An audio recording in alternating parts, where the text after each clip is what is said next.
right, you guys, welcome back to my channel. This will be lesson 2 of your teach yourself fashion course.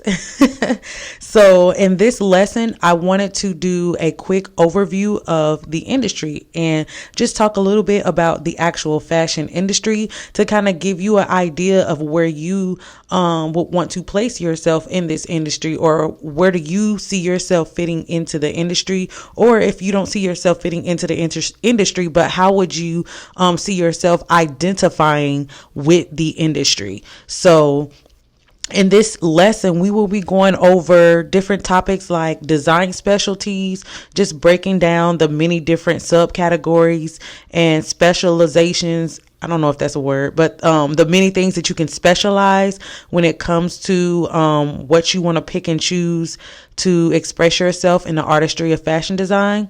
So we will be discussing that. And we will also be talking about we will be touching on the different roles in the industry as far as the fashion design process, and the many different roles and titles within the actual fashion industry. And the reason why I want to touch on that is because it's very important to know the many people who participate in the artistry of fashion design and the production of the fashion design process and everything. Like, you see a full scope of everything that is involved in the fashion design industry. That's important to know, because when you start hiring people, or even if you're not necessarily hiring people just yet and you feel like you want to do more study and research on specific roles and everything, so you can maybe learn at least the basics of them, that is definitely important to know. So without further ado, I will stop talking your ear off. Let's go ahead and get into the lesson. All right, let's talk about the industry. The fashion industry is a rapidly growing and highly competitive market. The industry includes a wide range of segments such as clothing, footwear, accessories, and luxury goods, among others. The rise of e-commerce has also had a significant impact on the industry, with online shopping becoming increasingly popular among consumers. The fashion industry remains a dynamic and ever-changing market, with new trends and technologies constantly emerging. Let's talk about the categories and subcategories within the fashion industry. The fashion industry is a vast and complex field with many different subcategories that specialize in specific areas of fashion. Some of the subcategories of the fashion industry include daywear, and daywear is informal, everyday, ready-to-wear clothing. It involves the creation of clothing that is manufactured in standard sizes and sold in stores. Think about the day in the life of your everyday consumer. What are they doing? Where are they going? That is daywear. Then there's sportswear, streetwear, and even eco-friendly clothing. Daywear is for the everyday occasion. For those housewives who loves their daily brunch dates, a nice dressy jumpsuit made with lace or silky fabrics will have her feeling good and looking fabulous. There is the college student who will be running around campus, walking from class to class, who would love a nice athleisure set to feel comfortable yet make a nice fashion statement. Think about the graduate who is starting their new corporate job and want to impress their new boss with some powerful business attire.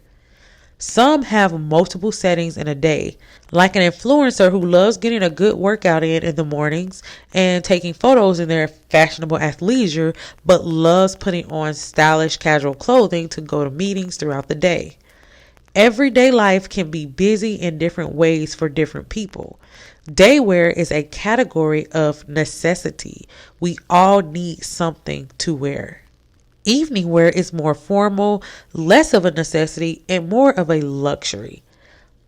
You have haute couture, involves the creation of custom-made high-end clothing for individual clients. You have those who like to blow off steam from their crazy work week by going clubbing with friends. There's the formal work events where cocktail attire presents a "I'm not in the office, but I'm still working" type of vibe. prom season, wedding season, award season, and so many more seasons where many seek out designers who can turn their vision into reality. So as you can see, evening wear can range from informal like cocktail hour, there we go, to extremely formal like galas. You also have bridal wear, which includes the creation of clothing for brides and bridesmaids, including wedding dresses, veils, and accessories. All right, and then there's outerwear. Outerwear can be presented as casual, cocktail, athletic, and formal. There are so many ranges with outerwear. Outerwear is worn over your clothing, so it's very safe to say that outerwear is the first thing that everyone sees and sometimes the only thing that everyone sees. These are just a few examples of the many subcategories within the fashion industry, and there are many more specialized areas within each of these categories or subcategories. The fashion industry is constantly evolving and changing, and the new subcategories and areas of specialization are emerging all the time. All right, so let's talk about the roles in the fashion design process. Understanding the roles of the fashion design process is important if you desire to be a fashion designer. Starting off, you may have to operate in the many roles before you are able to start building a team.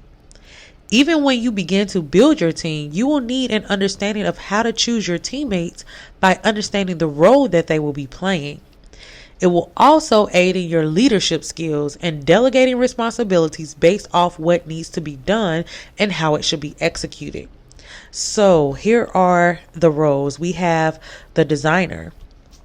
The designer is the primary creative force behind the collection, responsible for creating the concept and overall vision of the line.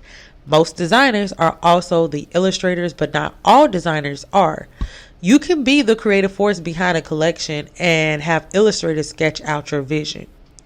Then you have the illustrators. The illustrators translates the designer's vision into a 2D sketched concept to create a visualized example of the designer's ideas. And then you have the pattern maker. The pattern maker is a technical professional who creates the patterns for each design based on the designer's sketches and specifications. Then you have the sampler. The sampler is a skilled sewer who creates the first sample of each design, often working closely with the designer to ensure the garments meet their specifications. All right, and then you have the fit models. A fit model is the model who tries on the sample garments to ensure the fit is correct and make any necessary adjustments for the final results. Then you have the tailor. A tailor is a skilled sewer who may make final alterations to the sample garments to ensure they meet the designer's specifications. And then you have the grader. A grader is a technical professional who creates the graded patterns, which are the different sizes for each design. Then you have the cutter. A cutter is a professional who cuts the fabric for each design based on the patterns. You have your seamstress. A seamstress is the skilled sewer who sews the final garments. Then you have your brand development and marketing. And in those, pretty much the brand development and marketing team are individuals responsible for promoting the collection and selling the garments to retailers or directly to consumers. Then you have your stylists and merchandisers who are responsible for pretty much presenting the collection, and they are the individuals who styles the models and arranges the garments for photo shoots or fashion shows, or even how they are presented in stores or boutiques. I will be breaking down each role in another video, giving a more in-depth detailed understanding of how they contribute to the design process. So be sure.